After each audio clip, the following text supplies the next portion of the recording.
तो दोस्तों आज की हम वीडियो में बात करेंगे कंज्यूमर इक्विलिब्रियम का पार्ट 3। इससे पहले कि आपने दो पार्ट नहीं देखे हैं तो डिस्क्रिप्शन में आपको लिंक मिल जाएगा दोनों के। और वो आप पार्ट जाके जरूर देखिए। आज की वीडियो एक्चुअली में कंज्यूमर इक्विलिब्रियम के बारे में बात करेंगे। इस चैप्टर का मेन टॉपिक है ये। इससे पहले हमने बात करी यूटिलिटी क्या होती है, law of diminishing marginal utility क्या होती है, सब चीजों के बारे में बात करी थी। आज की वीडियो बड़ी इंपॉर्टेंट है, तो ध्यान से आपको समझना है। देखिए ये हमने सारी की सारी बात करी थी। अब हम बात करेंगे कंज्यूमर्स इक्विलिब्रियम। चैप्टर का नाम ही यही है और चैप्टर में अब यही चीज मेन पढ़ने वाला है, यही मेन टॉपिक का भाग है। चैप्टर का नाम भी यही है ना, और यही मेन टॉपिक है। तो देखो कंज्यूमर्स इक्विलिब्रियम, कंज्यूमर्स इक्विलिब्रियम के बारे में बात करेंगे। सबसे पहले तो हम बात करते हैं कि इक्विलिब्रियम क्या होता है। सबसे पहले हम बात करते हैं कि इक्विलिब्रियम क्या होते हैं। अगर हम बात करें इक्विलिब्रियम की, इक्विलिब्रियम एक ऐसी स्टेज होती है जहां पर आप चेंज नहीं करना चाहते अपनी पोजीशन को, वहां पर आप रेस्ट चाहते हो। मतलब ये अगर मिल गया तो मतलब कहते हैं ना कि ये जन्नत एक तरह की होती है कि भाई अगर ये चीज मुझे मिल गई तो बहुत बढ़िया हो जाएगा। That is called equilibrium. कि एक ऐसी स्टेट जहां पर कंज्यूमर उसको बिल्कुल भी चेंज नहीं कर सकता, इसको बोलते हैं state of rest. State of rest या फिर position of no change, position of no change. तो that is called equilibrium. That is called equilibrium. तो कंज्यूमर्स इक्विलिब्रियम एक ऐसी चीज होती है जहां पर कंज्यूमर को मैक्सिमम सेटिस्फेक्शन मिल जाता है और मिनिमम इनकम। तो वहां पर कंज्यूमर इक्विलिब्रियम आता है। मतलब सपोज करो आपने कोई 10 रुपए की चीज खरीदी, 10 रुपए की चीज खरीदी और आपको सेटिस्फेक्शन भी 10 रुपए का ही मिल गया, तो that is called consumers equilibrium. और आप यही चीज चाहते हो हर बार। आप ऐसी पोजीशन को चेंज करना चाहोगे क्या? कौन बंदा चाहेगा कि मुझे 10 रुपए का चीज खरीदू तो यार नहीं नहीं 5 रुपए का सेटिस्फेक्शन मिले? हर एक बंदा यही चाहेगा कि मैं जितना पैसा दूं वो पूरा पैसा वसूल होना चाहिए। That is called consumers equilibrium. कि आप जितना पैसा दे रहे हो उतने का उतना पैसा ही आपको उसकी पूरा सेटिस्फेक्शन मिले। तो यही कंज्यूमर्स इक्विलिब्रियम होता है। कंज्यूमर्स इक्विलिब्रियम जो है वो बेसिकली दो तरीके से बनता है। हम यहाँ पर जो अप्रोच बात कर रहे हैं वो अभी कार्डिनल यूटिलिटी की बात कर रहे हैं। देखो दो अप्रोच होती है। अभी हम फिलहाल कार्डिनल यूटिलिटी में कंज्यूमर्स इक्विलिब्रियम कैसे बनता है उसकी बात कर रहे हैं। तो सबसे पहला है कंज्यूमर्स इक्विलिब्रियम सिंगल कमोडिटी में कितना होता है। तो consumer's equilibrium in case of a single commodity, single commodity में आपका कंज्यूमर्स इक्विलिब्रियम क्या बनता है उसके ऊपर बात करेंगे हम। Consumers equilibrium in case of single commodity, उसके ऊपर बात करेंगे consumers equilibrium in case of to commodities. ये दो कमोडिटी में क्या होगा। तो पहले हम बात करते हैं कि सिंगल कमोडिटी पे, सिंगल कमोडिटी पे कंज्यूमर इक्विलिब्रियम कैसे बनता है।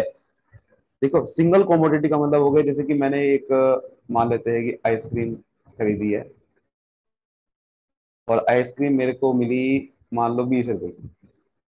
अब इस 20 रुपए पे मुझे कंज्यूमर इक्विलिब्रियम बनाना है, तो वो कैसे बनेगा। तो देखो सबसे पहले consumer equilibrium single commodity depend होता है प्राइस के ऊपर। Price of a single commodity. मान लेते हैं कि अगर ये आइटम बहुत महंगी होती और मेरे खरीदने के बाहर है तो फिर गड़बड़ होती।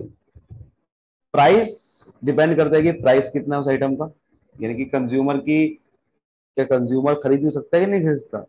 और दूसरा होता है एक्सपेक्टेड यूटिलिटी, आपकी कितनी मिल रही है उसके ऊपर।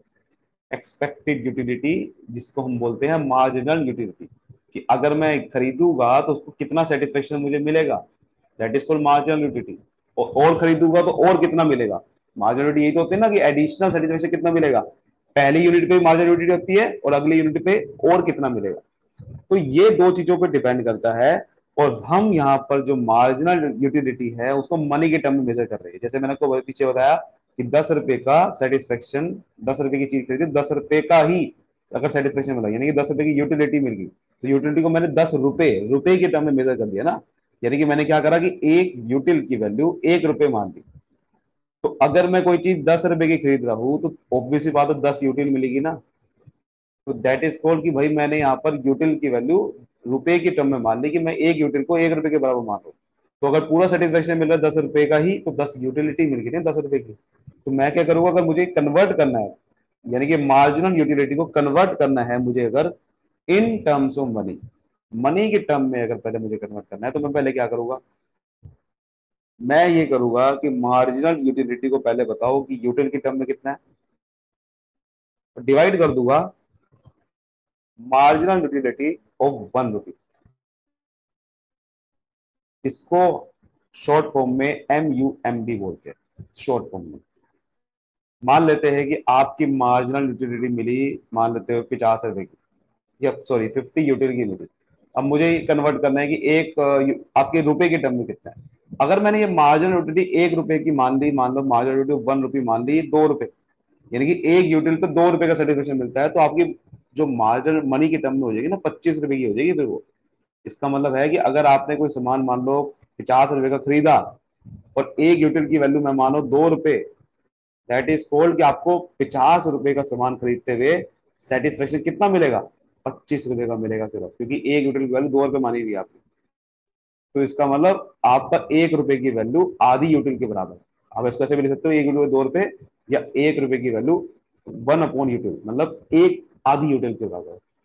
तो 1 रुपए की वैल्यू मैं 1 रुपए ही, 1 रुपए ही, एक यूटिल की वैल्यू 1 रुपए ही मानूंगा, तब जाके ना मेरा 50 रुपए का, अगर मेरे यूटिल में है तो 50 रुपए का ही बराबर आएगा वो।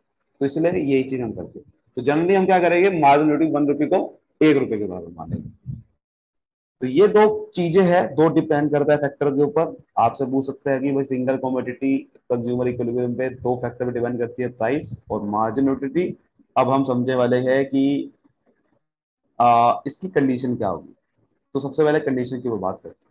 तो इक्विलिब्रियम कंडीशन की वो बात करते हैं कि इक्विलिब्रियम कंडीशन क्या क्या है। तो अगर इक्विलिब्रियम कंडीशन की बात करें, हम हमने क्या माना था, मैंने जैसे आपको बताया कि आपकी ये यूटिलिटी है, मान लो 10 रुपए का सामान खरीदा, तो अगर 10 रुपए की ही यूटिलिटी मिल गई, तो आपका कंज्यूमर इक्विलिब्रियम आ जाएगा। और अगर मुझे इसको कोई फॉर्म में दिखाना हो, कोई आपकी कोई तरीके से दिखाना हो, वो कैसे दिखाऊंगा, इसका मतलब क्या है, प्राइस, यानी कि पीएक्स। पीएक्स का मतलब हो गया प्राइस ऑफ एक्स कमोडिटी। मान लो कोई एक्स कमोडिटी आप खरीद रहे हो, उसके प्राइस क्या है, price of commodity, x commodity, commodity को मैंने एक्स मान लिया। अगर वो बराबर आ जाए marginal utility in terms of money, है ना, marginal utility in terms of money, because मैंने मनी के टर्म में मेजर, मार्जिनल यूटिलिटी के बराबर कह सकते हो, लेकिन वो मनी के टर्म में मेजर कर रहा हूं ना मैं, तो ये भी कह सकते हो ना marginal utility in terms of money. तो marginal utility in terms of money के बराबर आ गया, तो आपका कंज्यूमर इक्विलिब्रियम बन गया। इसको अगर मैं मान, क्योंकि मार्जिनल यूटिलिटी ऑफ मनी और marginal utility of commodity x, जिसको बोलेंगे मार्जिनल यूटिलिटी कमोडिटी एक्स, हमेशा ज्यादातर बराबर ही होगा। क्यों, क्योंकि मैंने एक यूटिल की वैल्यू 1 रुपए मानूंगा। तो अगर मेरा 50 यूटिल मिल रहा है, तो अगर एक से डिवाइड करूँ तो 50 रुपए के ही बराबर आएगा ना मार्जिनल यूटिल मनी, और ये भी यूटिल भी, तो दोनों बराबर ही आता है ज्यादातर। तो इसको मैं मार्जिनल यूटिलिटी मनी को मार्जिनल यूटिलिटी एक्स भी तो लिख सकता हूँ, क्योंकि दोनों चीजें बराबर आएगी, क्योंकि वो मैंने 1 रुपए के बराबर मान दिया एक यूटिल को। तो ये पीएक्स आ गया इसके बराबर। तो ये फॉर्मूला बन गया, यानी कंडीशन बन गई, ये कंडीशन है। इसको मैं ऐसे भी उल्टा करके लिख सकता हूँ कि marginal utility of X is equal to P X. तो ये हमारी इक्विलिब्रियम कंडीशन है। इक्विलिब्रियम बनाना है तो ये कंडीशन आएगी, तो इक्विलिब्रियम बन गया। बट हमेशा तो ऐसी सिचुएशन आएगी नहीं, कभी कभी मार्जिनल यूटिलिटी ज्यादा होगी प्राइस से, कभी कम होगी। तो अगर मार्जिनल यूटिलिटी एक्स ज्यादा है पी एक्स से, तो क्या होगा, यानी कि मुझे सेटिस्फेक्शन बहुत ज्यादा मिल रहा है और प्राइस मेरा कम है, इसका मतलब आप अपनी कंजम्पशन बढ़ा दोगे। क्योंकि अगर आपको कम पैसों में ज्यादा सेटिस्फेक्शन मिलता है, तो आप अपनी जो कंजम्पशन है उस कमोडिटी की, वो बढ़ा दो। बट जैसे कि हमने एक law of diminishing marginal utility पढ़ा था, उसमें क्या था कि जैसे जैसे आप अपनी कंजम्पशन बढ़ाते हो, आपका जो मार्जिनल यूटिलिटी है वो गिरने जाती है, आपकी हर यूनिट पे एडिशनल सेटिस्फेक्शन गिर जाता है, तो आपका मार्जिनल यूटिलिटी क्या होगा, गिरने लग जाएगा। और गिरते गिरते गिरते गिरते वो फाइनली दोबारा से इस कंडीशन पे आ जाएगा। वो दोबारा से मार्जिनल यूटिलिटी जो ज्यादा था वो कम होके होते होते इस कंडीशन पे आ जाएगा। तो अल्टीमेटली फिर दोबारा से इक्विलिब्रियम आ जाएगा। तो यानी कि इक्विलिब्रियम हमेशा रहेगा ही रहेगा, बिकॉज कंज्यूमर यही चाहता है कि इक्विलिब्रियम रहे रहे। तो अगर मार्जिनल ज्यादा है तो वो दोबारा से इक्विलिब्रियम ले आएगा उसे, और कम है तब भी ले आएगा।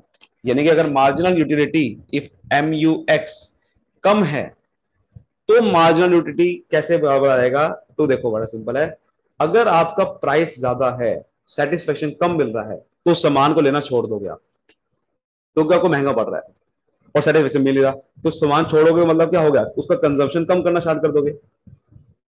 जब कंजम्पशन आप कम करना स्टार्ट कर दोगे तो ये उल्टा लॉ अप्लाई हो जाता है। जैसे जैसे आप कंजम्पशन बढ़ाते थे तो मार्जिनलिटी कम होता था, ऐसे ही कंजम्पशन गिराने की वजह से अब उसका सेटिस्फेक्शन मिलने वाला ज्यादा मिलेगा, बिकॉज अब आपको कंजम्पशन कम करनी पड़ रही है और प्राइस आपका ज्यादा है।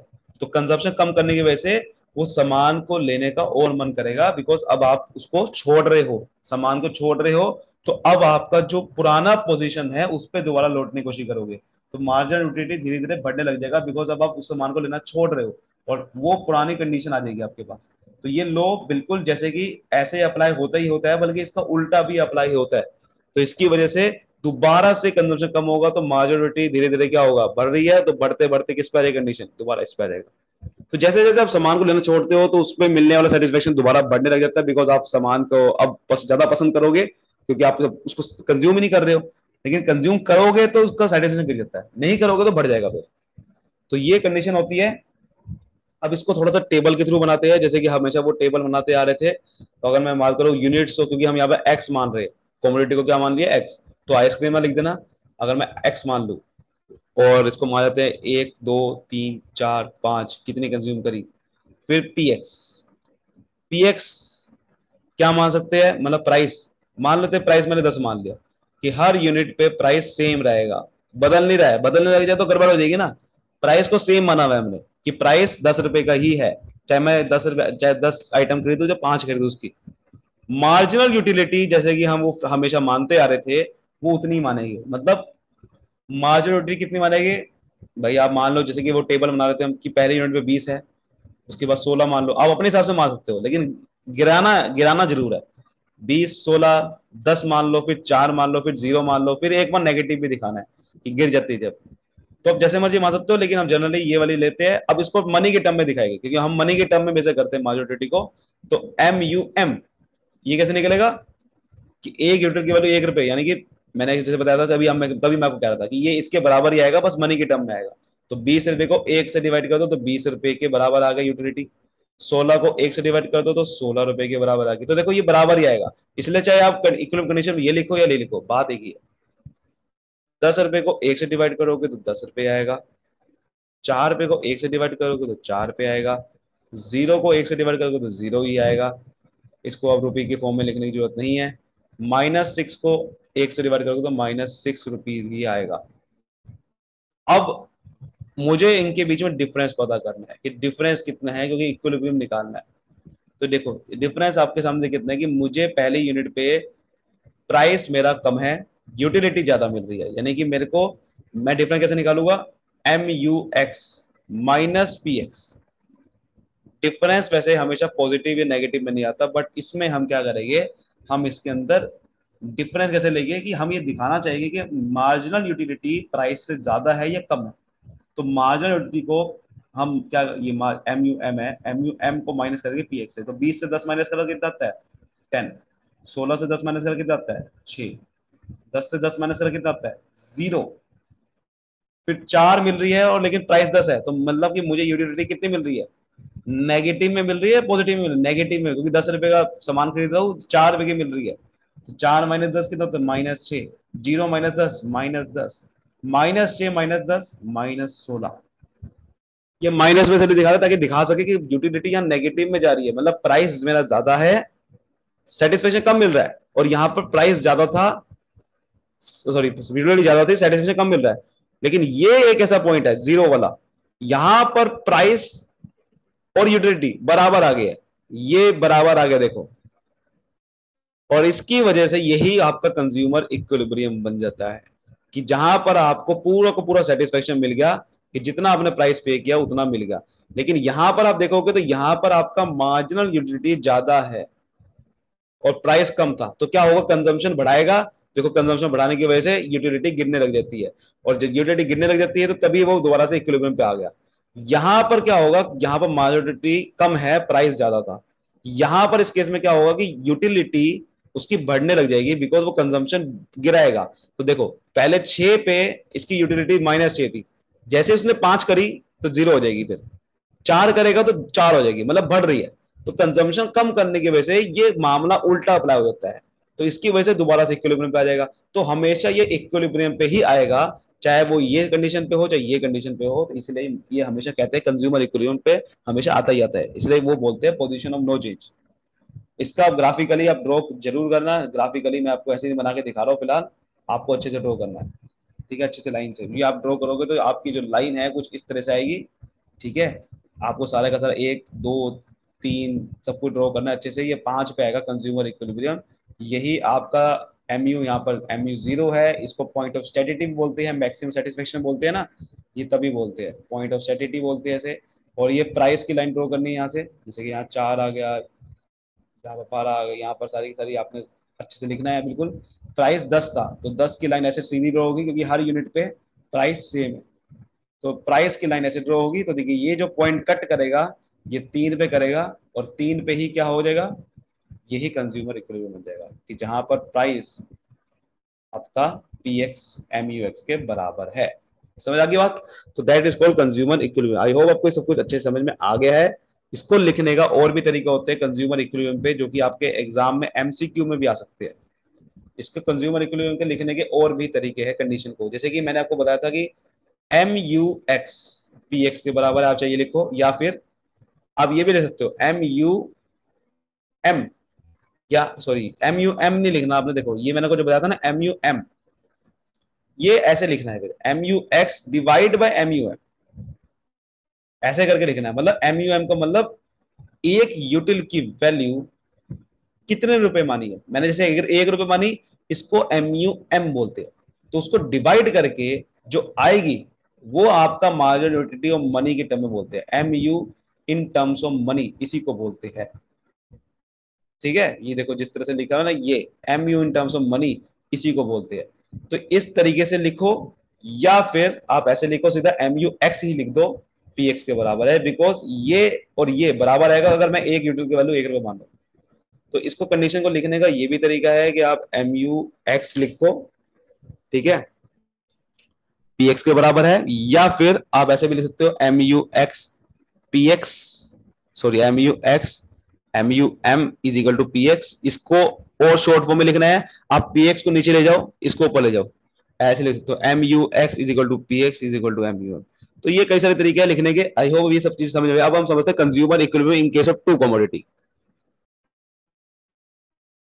अब हम समझने वाले हैं consumer equilibrium in case of two commodity. दो कमोडिटी में देखो क्या होता है कंज्यूमर इक्विलिब्रियम। देखो यार इसमें एक सिंपल से सबसे पहले लॉ अप्लाई होता है, that is law of equi marginal utility. ये एग्जाम में कभी कभार 1 मार्क से पूछ लेता है, law of equally marginal utility, मतलब सिंपल सा लॉ है यार। लॉ ऑफ डिमिनिशिंग मार्जिनलिटी क्या था कि भाई जैसे जैसे हम कंजम्पशन बढ़ाते हैं आपका यूटिलिटी गिरने लग जाती है। ये लॉ बस ये कहता है कि आप जैसे इक्वी का मतलब हो गया जब आप दो कमोडिटी खरीदते हो, नंबर 1 नंबर 2, जब भी आप कोई दो कमोडिटी खरीदते हो तो आप चाहोगे कि दोनों पे इक्वल सेटिस्फेक्शन मुझे मिले। ऐसा ना हो कि इस पे ज्यादा मिले इस पे कम मिले। क्यों? क्योंकि अगर आप इस पे ज्यादा मिलेगा इस पे कम मिलेगा तो क्या होगा कि जिस पे कम मिल रहा है आप उसको सेटिस्फेक्शन उसको कंजम्पशन बढ़ाने की कोशिश करोगे, ज्यादा ज्यादा खरीदने की कोशिश करोगे। तो आप चाहोगे कि हमेशा इक्विलिब्रियम वहीं पे बने कि जहां पर दोनों पे इक्वल सेटिस्फेक्शन अगर मिल गया मुझे तो मेरा इक्विलिब्रियम बन गया। मान लो कि मैं आइसक्रीम भी खा रहा हूं, साथ में चॉकलेट भी खा रहा हूं, दोनों चीजें खा रहा हूं मैं, आइसक्रीम भी खा रहा हूं चॉकलेट, अब मेरी दोनों चीज पसंद है, तो मैं चाहूंगा कि भाई दोनों पे इक्वल सेटिस्फेक्शन मिले। आइसक्रीम पे भी मजा आया पूरा, चॉकलेट पे भी उतना ही मजा आया जितना आइसक्रीम खा रहा था। क्योंकि मेरी चाहत यह है कि मैं जितना पैसा खर्च करूं दोनों पे इक्वल सेटिस्फेक्शन मुझे मिले। मैं इसमें 10 रुपए खर्च कर रहा हूँ, इस पे भी 10 रुपए खर्च कर रहा हूँ, दोनों पे इक्वल सेटिस्फेक्शन मिलना चाहिए। हाँ, अगर प्राइस अलग अलग है तब भी इक्वल सेटिस्फेक्शन मिलना चाहिए। ऐसा नहीं कि अगर मैं इसमें 20 रुपए खर्च करूँ तो 20 रुपए का ही मिले, इस पे 10 रुपए खर्च करूँ तो 10 रुपए का मिले, बट दोनों पे मार्जिनल यूटिलिटी बराबर आनी चाहिए। अब समझने की कोशिश ये करते हैं कि भाई इसका मतलब क्या है।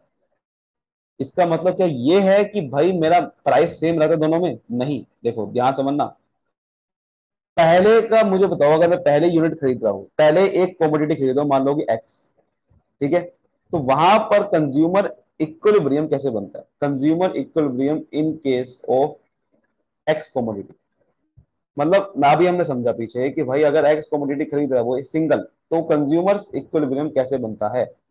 तो वहां बनता है कि मैंने अभी आपको बताया एम यू एक्स अगर पी एक्स के, sorry M U X P X के बराबर आ जाए तो क्या बन जाएगा? कंज्यूमर इक्विलिब्रियम बन जाएगा।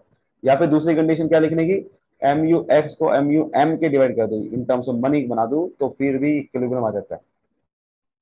दूसरा, अगर मैं एक दूसरी कमोडिटी खरीद रहा हूं, दूसरी कमोडिटी खरीद रहा हूं, तो इन केस ऑफ उसका नाम रख देता हूं वाई कमोडिटी, तो वहां पर कंज्यूमर कैसे इक्विलिब्रियम बनेगा? तो सिंपल सी बात है कि वहां पर एम यू एक्स लिख रहे थे, यहाँ एम यू वाई लिख देंगे, कि अगर M U Y P Y, क्योंकि देखो प्राइस अगर अलग अलग हुआ तो पी वाई लिखूंगा, प्राइस सेम हुआ पी एक्स जितना तो पी एक्स लिख सकता हूँ, बट अगर प्राइस अलग अलग हो तो क्या होगा भाई? ऐसे लिखूंगा ना। और इसको दूसरा तरीका क्या लिखने का, M U Y divide by M U M, क्योंकि एम यू एम तो बराबर ही आएगा, और ये पी वाई। यहां से अगर मैं कुछ रिलेट करूं, दोनों को इक्वेट कर दूं, तो बात बराबर हो गई। कैसे? पहले कमोडिटी में इक्विलिब्रियम बना था M U X divide by M U M is equal to P X, और दूसरे में कितना बना था, एम यू वाई, और लेकिन एम यू एम दोनों बराबर है, और यहां पी वाई बन रहा था। इसको मैं ऊपर ले जाता हूं, M U X divide by P X आ जाएगा, और ये एम यू एम आ जाएगा।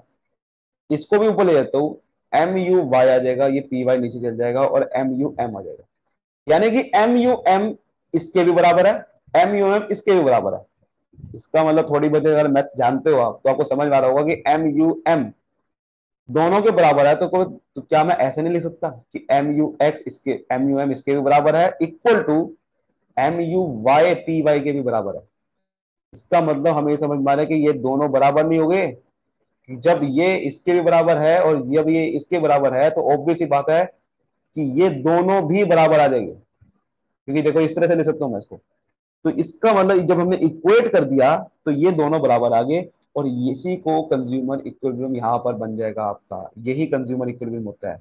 मतलब कि मान लेते हैं कि मुझे, मैं 10 रुपए की आइटम खरीदूं एक्स की, और मुझे उसका सेटिस्फेक्शन अगर मान लेते हैं कि 10 रुपए का ही मिल रहा है, तो बढ़िया बात है। लेकिन इसका अगर मैं 20 रुपए खरीद रहा हूँ और यहाँ पर 20 रुपए का ही मिल रहा है, तो बढ़िया बात है।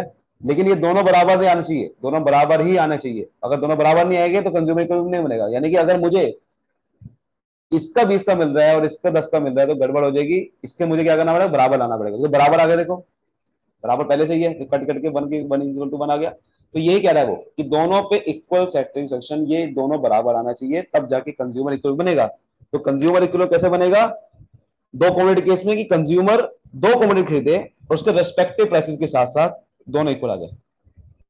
लेकिन हमेशा तो इक्वल आएगा नहीं, कभी कभार पहले का ज्यादा हो जाएगा, दूसरे का कम हो जाएगा। तो एक देखो वही कंडीशन आ जाएगी अब, कि अगर मान लेते हैं कि आपकी पहले कमोडिटी का सेटिस्फेक्शन ज्यादा मिल रहा है प्राइस से भी, दूसरी दूसरी का कम मिल रहा है, तो क्या होगा? आप क्या करोगे, कंजम्पशन किसकी बढ़ा दोगे? जब आपको सेटिस्फेक्शन जिसका कम मिल रहा होता है उसकी सेटिस्फेक्शन बढ़ाते हो, किसके बढ़ाओगे कंजम्पशन? मुझे एक चीज बताओ। देखो जिसका सेटिस्फेक्शन ज्यादा मिल रहा होता है आप उसकी कंजम्पशन बढ़ा देते हो, कंजम्पशन आप एक्स की बढ़ा दोगे, क्योंकि आपको एक्स में मिलने वाला सेटिस्फेक्शन ज्यादा है। जैसे ही आप एक्स की कंजम्पशन बढ़ाओगे, law of diminishing marginal utility apply हो जाएगा। वो ये लोग कहता है कि जैसे जैसे आप कंजम्पशन बढ़ाते हो आपकी यूटिलिटी गिरने लगती है, तो एम यू एक्स आपका गिरने लग जाएगा, और ये गिरते गिरते जो ज्यादा है ना, ये गिरते गिरते गिरते गिरते दोबारा से इसी कंडीशन पर आ जाएगा। और दूसरा केस क्या हो सकता है, M U X P Y, P X कम है M U Y P Y से, यानी कि एम यू वाई में ज्यादा सेटिस्फेक्शन मिल रहा है, तो इसका मतलब वाई की कंजम्पशन बढ़ा दोगे, बिकॉज सेटिस्फेक्शन ज्यादा मिल रहा है ना उसमें, तो वाई की कंजम्पशन बढ़ा दोगे। पर भाई साहब वही लो अप्लाई हो जाएगा फिर, आप वाई की कंजम्पशन जैसे बढ़ाओगे और आपकी यूटिलिटी गिरने लग जाएगी, क्योंकि कंजम्पशन तो बढ़ा दोगे आप, बट यूटिलिटी गिरने लग जाएगी, एम यू वाई गिरने लग जाएगा, और गिरते गिरते गिरते गिरते दोबारा से एक पर आ जाएगी। तो इसी को बोलते हैं कंज्यूमर्स इक्विलिब्रियम। आप जब भी दो कमोडिटी खरीदते हो तो आपका मिलने वाला सेटिस्फेक्शन दोनों पे बराबर जब आ जाता है, जैसे कि मैंने आइसक्रीम खरीदी और चॉकलेट भी खरीदी, दोनों एक साथ खरीदी, और दोनों पे अगर सेटिस्फेक्शन मुझे एक साथ अच्छा मिला, दोनों पे इक्वल मिल गया, तो मैं चाहूंगा मेरा मजा आ गया, कंज्यूमर इक्वल मिल गया, पैसा वसूल हो गया, दोनों पे पैसा वसूल हो गया इक्वल इक्वल। कि अगर मैंने इसका 10 रुपए खर्च किया, इसमें 20 रुपए खर्च किया, लेकिन सेटिस्फेक्शन दोनों पे बराबर आ गया, मतलब 10 रुपए खर्च करके 10 रुपए का ही मिला, 20 रुपए खर्च करके 20 रुपए का मिला। तो यहाँ पर कंज्यूमर इक्विलिब्रियम, ऐसा ना हो कि 10 रुपए खर्च करके इसमें 8 रुपए का मिल रहा है और इसमें 20 का मिल रहा है, तो गड़बड़ हो जाएगी। फिर आप क्या करोगे, इसका कम मिल रहा था ना, इसका ज्यादा, इसकी कंजम्पशन बढ़ा दो, चॉकलेट की कंजम्पशन बढ़ा दोगे। आप कहोगे यहाँ यार चॉकलेट पे ज्यादा मिल रहा था, इस पे कम मिल रहा था, तो चॉकलेट ज्यादा खाता हूँ, खाते खाते फिर इसका कम हो जाएगा, दोबारा से कंज्यूम होते हैं। समझ रहे हो मेरी बातों में क्या कहना चाह रहा हूँ? That is for consumer. इसमें अब कंडीशन पढ़ लेते हैं यार। कंडीशन कभी कभी क्या कहेगा, देखो इक्वल की ना कंडीशन होती है, मैंने जैसे पहले बताया आपको कंडीशन, ये वाली जो कंडीशन मैंने आपको पहले बताई थी सिंगल कमोडिटी में, वो सिंगल कमोडिटी कंडीशन आप सोचो क्यों, आप लिख लो पहले कंज्यूमर इक्विलिब्रियम की सिंगल कमोडिटी में कंडीशन क्या थी। सबसे पहले आपको बताई थी कि M U X P X के बराबर होना चाहिए ना, और दूसरी कंडीशन एक और होती है जो कि एम यू फॉल भी होना चाहिए। ये दूसरी में ये कंडीशन वहां भी लिखोगे हर जगह है, यानी कि law of diminishing margin utility apply होना चाहिए कि एम यू कंजम्पशन के साथ गिरना चाहिए। अगर नहीं गिरेगा तो फिर ये ज्यादा वाली कंडीशन मेरे को बता रहा था कि ये अगर ज्यादा हो गया, ये कम हो गया, तो ये फिर कम नहीं होगा। अगर गिरेगा नहीं कंजम्पशन गिरने के साथ, बढ़ाने के साथ, तो गड़बड़ हो जाएगी। ऐसे ही इसमें भी कंडीशन यही है। पहले की कंडीशन क्या है कि वही चीज M U X P X is equal to M U Y P Y. दूसरी कंडीशन वही है कि एम यू गिरना चाहिए, M U falls as consumption increases. ठीक है, अगर गिरेगा नहीं तो फिर ये खराब हो जाएगा कंडीशन। फिर आपको उसको डायग्राम के थ्रू एक्सप्लेन करना है, डायग्राम के थ्रू आपको डायग्रामेटिक एक्सप्रेशन करनी है। अगर एग्जाम में अच्छे से आ गया, वो कैसे करोगे, आपको अच्छे से बनाना है शेड्यूल, वही शेड्यूल अच्छे से बनाना है कि यूनिट मैंने मान लो कि मैं ये कंज्यूम कर रहा हूँ, और एम यू एक्स मुझे मान लेते हैं कितना इतना मिल रहा है। ठीक है, मान लेते हैं कि मैंने इसमें 20, 14, 12 मान लिया, 7 मान लिया, 5 मान लिया। एम यू वाई आप कुछ भी एज्यूम कर सकते हो अपने हिसाब से, बट एक तरीका आपको सेम रखना है, वो क्या है, एक जगह पे ये बराबर आना चाहिए। ये 5 आ रहा है, ये भी 5 आ रहा है, ये एक जगह पे बराबर आना चाहिए, बस इस चीज का ध्यान रखना है। ये अगर बराबर नहीं आएगा तो गड़बड़ हो जाएगी, क्योंकि कंज्यूमर इक्विलिब्रियम लाना पड़ेगा ना मुझे। तो कंज्यूमर इक्विलिब्रियम लाने के लिए बस आपको एक जगह बराबर आना है, और आपको ये मान लेना है कि उसकी कंज्यूमर की जो इनकम है वो कहीं ना कहीं आपकी जो है वो टोटल इनकम क्या है। मान लेते हैं कि मेरी कंज्यूमर की जो टोटल इनकम है, क्योंकि दोनों कमोडिटी खरीदनी है एक ही इनकम के साथ, तो मान लेते हैं कि टोटल मनी जो है कंज्यूमर के पास वो 5 रुपए की है। तो वो दो चीजें खरीदेगा 5 रुपए में, या तो ये खरीदेगा एम एक्स खरीदेगा, वाई खरीदेगा, दोनों चीजें खरीदना चाहता है एक्स 5 रुपए में। तो 5 रुपए इनकम है, और जो दो कमोडिटी खरीदना चाहता है, और दोनों कमोडिटी का प्राइस मान लो 1 रुपए का। तो मुझे एक चीज बताओ, 5 रुपए खरीद के कहीं ना कहीं तो वो बराबर आएगा ना। जैसे कि 5 रुपए खरीद के एक तो ये बराबर आ गया, यहाँ पर इसका एम यू वाई का बन गया कंज्यूमर इक्विलिब्रियम, एक्स का कहाँ बना यहाँ पर। तो ये कंज्यूमर इक्विलिब्रियम यहाँ पर बन रहा है, इन दोनों का कहाँ पर बन रहेगा वो देखो ग्राफ के थ्रू हम देखेंगे। अब जब हम इसका ग्राफ बनाओगे ना, इसका जब आप इसका ग्राफ बनाओगे कुछ इस तरह से बनेगा। आपको सारे पॉइंट अच्छे से प्लॉट करने हैं। तो ये जो एम यू वाई का ग्राफ बनेगा ना, वो कुछ इस तरह से बनेगा। ठीक है, और एम यू एक्स का ग्राफ जो बनेगा वो अगर मैं एक साथ बनाऊं इस तरह से बनेगा। मतलब मैंने यहाँ पर भी इधर जो है वो एम यू वाई का बना रहा हूँ इधर सारे पॉइंट को प्लॉट करके, और इधर एम यू एक्स का बना रहा हूँ इधर सारे पॉइंट प्लॉट करके। नीचे मैंने यूनिट्स रखे हुए हैं। तो ये कुछ ऐसा कहीं ना कहीं पॉइंट कटेगा, that is for consumer equilibrium, और पॉइंट का कट रहा है 3 पे, 3 यूनिट पे कटेगा पॉइंट।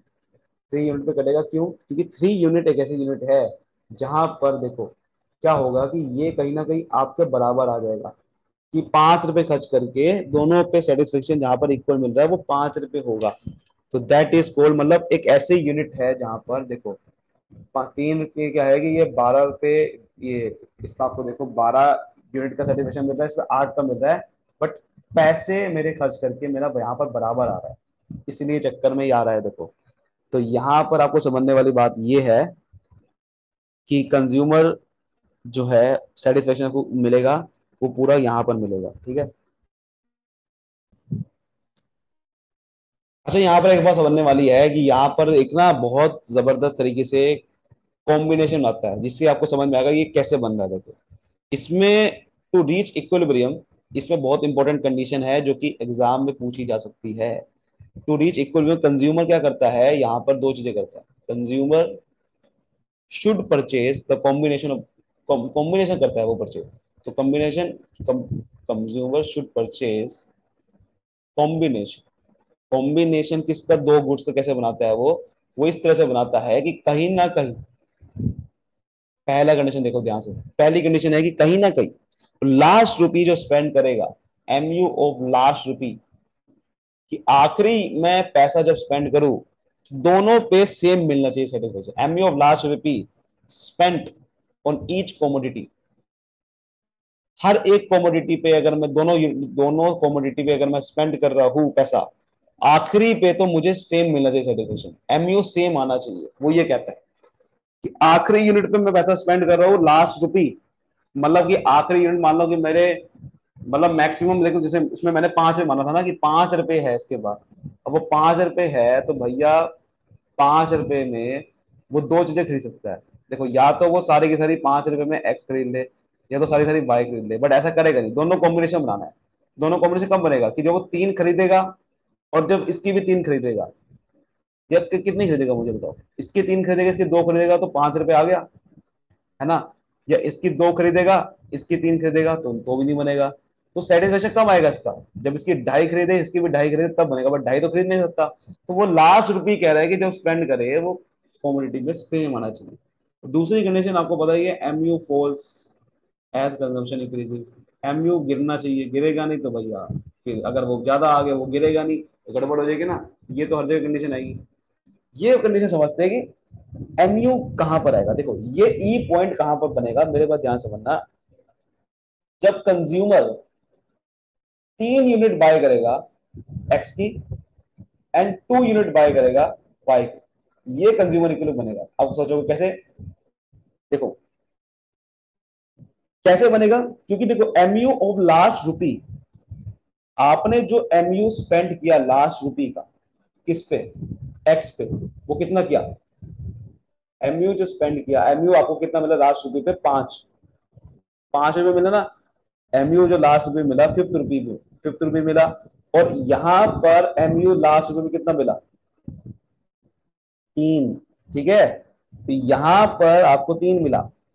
तो ये कंज्यूमर इक्विलिब्रियम देखो कैसे बन रहा है कि आपने 3 यूनिट अगर खरीदी, 3 यूनिट अगर आपने खरीदी थी एमयू एक्स में, तो आपको 12 एमयू एक्स यानी कि 12 का सेटिस्फेक्शन मिला था। और वहां पर आपने जब खरीदी एमयू वाई की तो आपको 8 रुपए का सेटिस्फेक्शन मिला। तो टोटल मिला के कितना मिला, 20। यहाँ पर 12 का मिल रहा है, यहाँ पर 8 का मिल रहा है, यहाँ पर 26 का मिल रहा है, यहाँ 36 का मिल रहा है। बट यहाँ पर जो सेटिस्फेक्शन मिला उसको मिला के बहुत जबरदस्त मिला। तो ये कंज्यूमर इक्विलिब्रियम बन रहा है। इसको भी आप छोड़ो, मैं आपको सिंपल सी चीज बताता हूँ ये कैसे हुआ, कंज्यूमर इक्विलिब्रियम कैसे बना। बेसिकली 1 रुपए की आइटम है ना, अगर वो 1 यूनिट खरीद रहा है दोनों की, तो उसका कितना स्पेंड हुआ, 1 रुपए यहां गया, 1 रुपए यहां गया, कितना चला गया, 2 रुपए चला गया, नहीं चला गया, मतलब यहां पर इसने एक एक रुपए का खरीदा। ठीक है, तो उसको यहां पर 20 रुपए का सेटिस्फेक्शन मिला या 16 का मिला, यहाँ 20 का सेटिस्फेक्शन तो यहाँ 16 का। फिर तो 2 यूनिट अगर खरीदी, भैया जब 1 यूनिट खरीदा 1 रुपए की आती है, 2 यूनिट कितने की आएगी, 2 रुपए की आएगी नहीं आएगी। तो यहाँ पर वो 2 यूनिट 2 रुपए की आ रही है, यहाँ 2 रुपए की आ रही है, लेकिन 14 का सर्टिफिकेशन यहां मिल रहा है और यहाँ 12 का मिल रहा है, बराबर नहीं आ रहा। फिर जब उसने यहां पर 3 यूनिट खरीदी, तो यहां पर अब देखो 3 यूनिट खरीदेगा तो यहाँ कितने का मिल रहा है, 3 रुपए का, और यहाँ पर 8 रुपए का मिल रहा है। अच्छा यहाँ पर 3 का खरीदूंगा क्या, 6 रुपए कैसे सामान खरीदूंगा, 5 रुपए मेरे पास है। तो ये ना एक कॉम्बिनेशन है, ये कॉम्बिनेशन है कि अगर मैं 1 यूनिट खरीदा तो उसका 20 का मिलता है, इसको 16 का मिलता है। अगर मैं इसके 2 यूनिट खरीदूंगा तो उसको 14 का मिलेगा, इसका 12 का मिलेगा। अगर मैं इसके 3 यूनिट खरीदूंगा इसका 12 का मिलता है, लेकिन इसका इसका सिर्फ 8 का ही मिलता है। तो ये कॉम्बिनेशन आपको बनाना है। तो यहां पर कंज्यूमर को कहां आ रहा है, यहां पर आ रहा है, देखो 12 12 पे।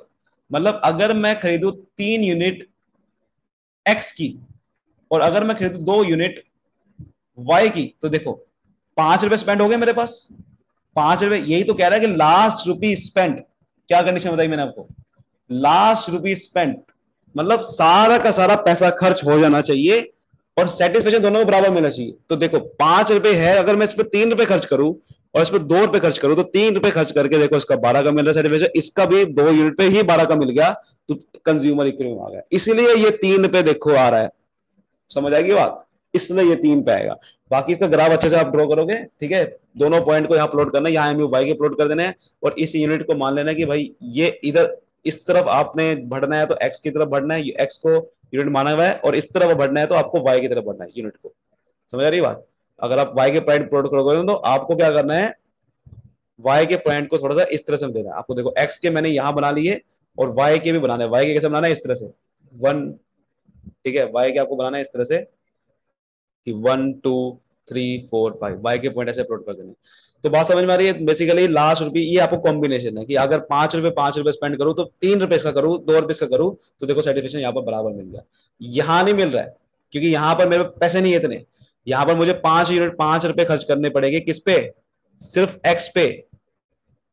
तो 5 रुपए का सर्टिफिकेशन मिलेगा, और इधर 5 रुपए आ तो यही यूटिलिटी, बट 4 रुपए स्पेंड करने पड़ेंगे। बट मेरे भाई 4 रुपए 9 रुपए स्पेंड करने पड़ रहे हैं ना, मैं तो मेरी जेब में 5 रुपए, तो ये मिलेगा। समझ आ गई बात? आई होप आपको पूरा का पूरा कॉन्सेप्ट क्लियर है।